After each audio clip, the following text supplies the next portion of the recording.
or persons without any tickets. This is clearly something that we need to understand. Voilà, la ministre des Sports qui est en train de répondre en anglais. On n'a pas la traduction aux questions, nombreuses questions des journalistes britanniques. On en parlera dans un instant. Florent Arnaud qui nous a rejoint en plateau pour débriefer donc cette conférence de presse. Gérald Darmanin, ministre de l'Intérieur, qui vient de s'exprimer dans la foulée de la ministre des Sports française. C'est d'ailleurs par hasard que la ministre des Sports, pardonnez-moi Elisabeth, s'exprime en anglais.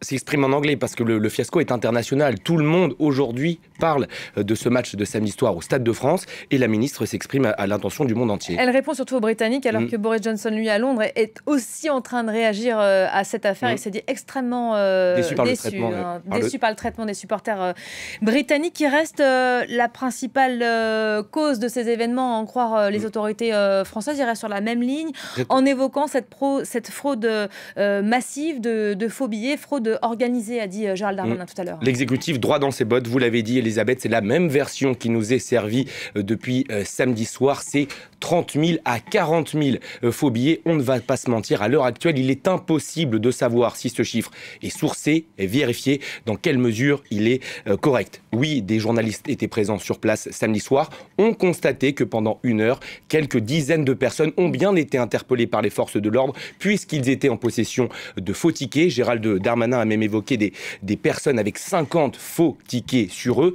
une fraude industrielle, c'est ce qu'on a un petit peu appris ce matin.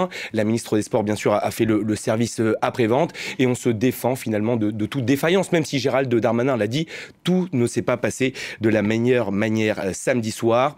Des supporters de Liverpool qui sont donc mis en cause. Je vous en parlais tout à l'heure. Ce n'est pas anodin de mettre en cause des supporters anglais. Gérald Darmanin l'a brièvement expliqué. On se souvient notamment du drame d'Hillsborough en 1989. L'exécutif qui se défend d'ailleurs d'avoir fait tout ce qu'il fallait. Et c'est d'ailleurs pour ça la levée notamment de ce dispositif de filtrage à la sortie du RER-C. Il y avait donc 20 000 supporters anglais pour 3 fils de filtrage. À 1h30 à peu près du coup d'envoi, ce dispositif de pré-filtrage a été enlevé, ce qui a permis aux supporters d'arriver au stade, on le rappelle, avec 35 minutes de retard. Alors, on peut retourner